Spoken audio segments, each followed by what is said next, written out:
Hey, today we're going to talk about how to lift the hoop up from the back of our bodies in a back or corkscrew liftoff from waist hooping. First, I'll show you what that looks like, then we'll break it down.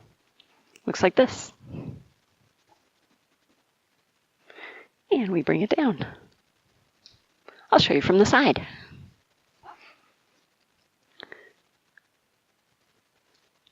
And from the back.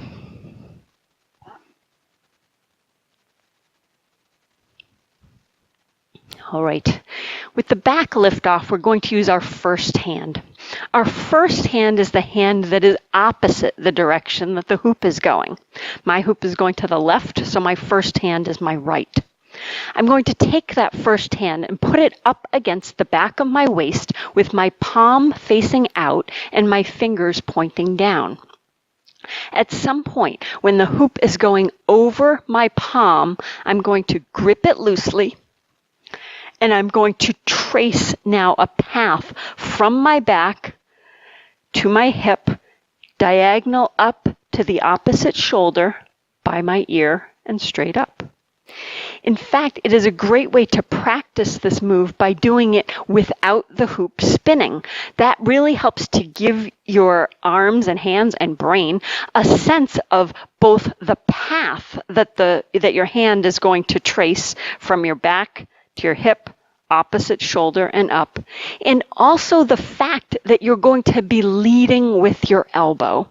As soon as you start to bring that hoop around from your back to your hip, your elbow is going to be pointing up in the air to give you the range of motion with your arm that is necessary to complete that corkscrew type motion that it takes to get your hoop up from the back.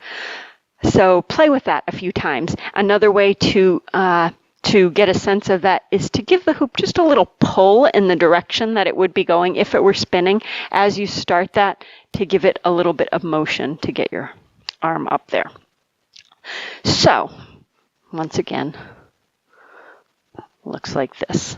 Some things to pay attention to with that are that you want to start that upward motion as soon as you get to this hip, and that you want to bring that arm, courtesy of your bent leading elbow, all the way across to this shoulder, even beyond that shoulder if necessary.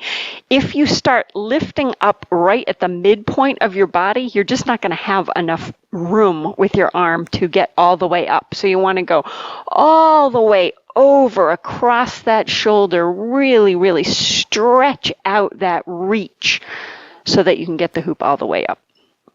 All right, I'm going to show you that one more time. Great. So how do we bring it down? With this liftoff, it's actually easier to bring it down by switching hands.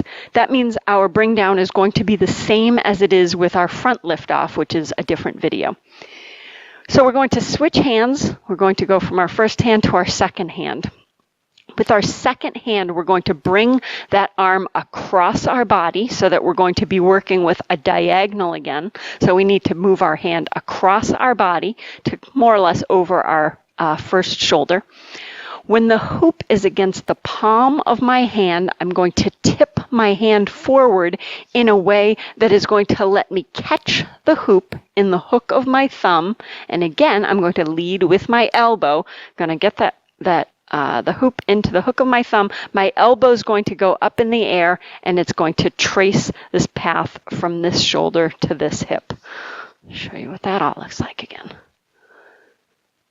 Switch hands, move my arm across my body, tip my palm forward, tip my hand forward when the hoop is against my palm, catch the hoop in the hook of my thumb, elbow up, bring down to the opposite hip.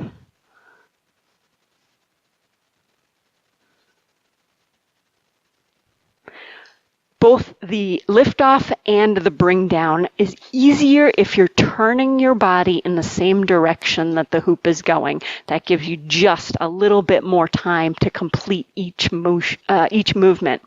When you get good at it, try them both in the other direction. Probably more challenging because we're using our non-dominant hands or We're just working opposite our first instinct, but it's really good for our brains and for our muscles to be balancing things out on both sides. And of course, it's really nice to have the skills to be able to do this move on both sides.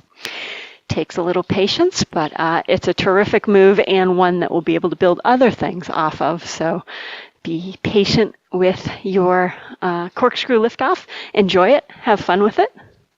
You'll be rocking it before you know it. Good luck.